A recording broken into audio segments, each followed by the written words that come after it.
Phone switch off చేసి గుప్పని పారిపోతారు చూడండి.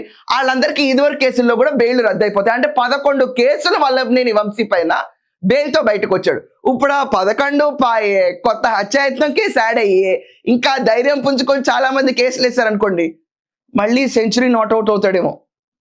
లాస్ట్ టైం మనం చూసాం కదా, జగన్మోహన్ రెడ్డి ఆ చిన్న వారంకే అందగాడు అనేసాడు. ఇంకోసారి మళ్ళీ వారం పెడితే అందగాడిని ఇంకెన్ని పొగిడెళ్తాడో, ఎంత ట్రోల్ కంటెంట్ ఇస్తాడో ఎవరు తెలీదు. కానీ వల్లభనేని వంశీకి మాత్రం హ్యాపీ న్యూ ఇయర్ ఉండకపోవచ్చు. ఎందుకంటే యాంటిసిపేటరీ బెయిల్ రద్దు అయిపోయింది. బాబు పరారులో ఉన్నాడు, మొత్తం గమనించాడు. నాయకుడు అనేవాడికి, ఇలాంటి నాయకుడు సెగ్మెంట్ వాళ్ళకి ఇలా ముందే తెలిసి ఎప్పటికి ఎక్కడ పారిపోవాలో. సో ఇలా తెలిసిన వల్లభనేని వంశీ, కిట్టుకు నేర్చిన వల్లభనేని వంశీ, గుట్టు తెలిసిన వల్లభనేని వంశీ తొందరగా సెల్ ఫోన్ స్విచ్ ఆఫ్ చేసి పారిపోయాడు కాబట్టి మహా అయితే 2-3 రోజుల్లో పట్టుకుంటారు. పట్టుకున్న తర్వాత మాత్రం అరెస్ట్ ఖాయంగా ఉంటుంది. అండ్ ఇలాంటి సినారియోస్ లో పాత కేసుల్లో ఉన్న బెయిల్ కూడా రద్దు అవ్వడానికి స్కోప్ ఎక్కువ ఉంటుంది. అదే జరిగితే కనుక అయిపోయాయి మళ్ళీ వైకాపా నేతలందరూ వంశీ కోసం జైలు చుట్టూ తిరిగే ప్రయత్నాలు మొదలు పెట్టాలి. ఇన్ఫాక్ట్ ఇతను కవల తమ్ముడు కొడాలి వెంకటేశ్వరరావు కూడా బాగానే ఉన్నాడు, ఇప్పుడు తిరుగుతాడేమో.